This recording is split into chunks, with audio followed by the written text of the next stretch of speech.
I want to touch on what the American Immigration Lawyers Association sent us members about what to expect with family immigration under a second Trump term. I think you should be empowered. Don't be afraid of any of this. They are anticipating some major changes with immigration in 2025. The first thing that they mentioned is increased restrictions. They're anticipating stricter scrutiny on applications for immigration benefits, reductions in interview waivers, and heightened document fraud investigations. We've talked about all of this before. We've talked about the fact that they're going to move away from waiving these interviews. They're going to want to call more people in for interviews. They're going to heighten their fraud investigation. They're really going to hone in on applications. So you've got to get it right in 2025 with your immigration cases. Make sure they're done correctly. The American Immigration Lawyers Association also says that they are going to increase discretion, give their officers even more discretion to deny applications, even for minor technicalities. If it's something small, today the government will contact you, write you a letter to let you know that here's a little issue we found with your application. We'll give you 30 days to fix this, or we'll give you more time to fix this. Just go ahead and fix it. We will not deny your case outright. What the American Immigration Lawyers Association is saying here is that even minor technicalities, they're going to give their officers the discretion to deny the cases based on minor things. Thirdly,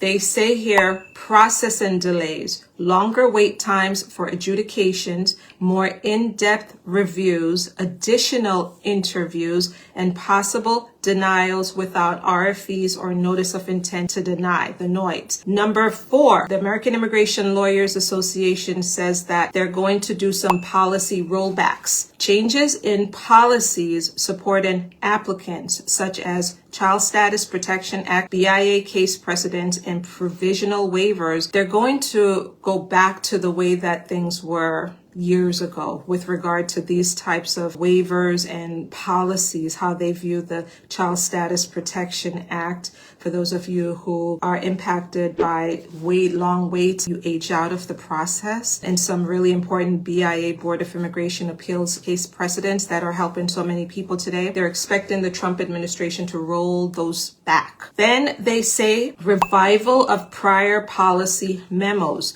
Return to policies from the prior Trump administration, including the RFE/NOID memo that allowed for officers to exercise discretion and deny applications without an RFE or notice of intent to deny, and revival of the prosecutorial discretion PD policies or lack thereof, which will roll back current PD memos.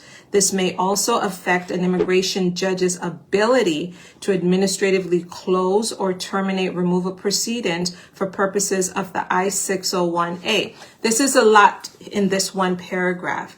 What they're saying here is that the Trump administration had all of these policy changes years ago. As I tell clients today who I meet with, it took time for the Trump administration to write these policies back during the first term. They have all of that done. Those very harsh policies at USCIS, it's easy for them to flip the switch, turn it all back on, and just shut down and revoke what Biden had put in place. So that's what the American Immigration Lawyers Association is talking about here. For those of you who are in removal, just know that immigration judges like their independence. They like to have that mind that they think they work so hard to earn, that legal mind, and they want to be able to do things the way that they believe should be done. During the first Trump term, there were some very harsh dictates or mandates that were given to them, and some of them they organized and they resisted some of those policies. I expect them to do that again. ALA says that they're specifically concerned about some things: deferred action,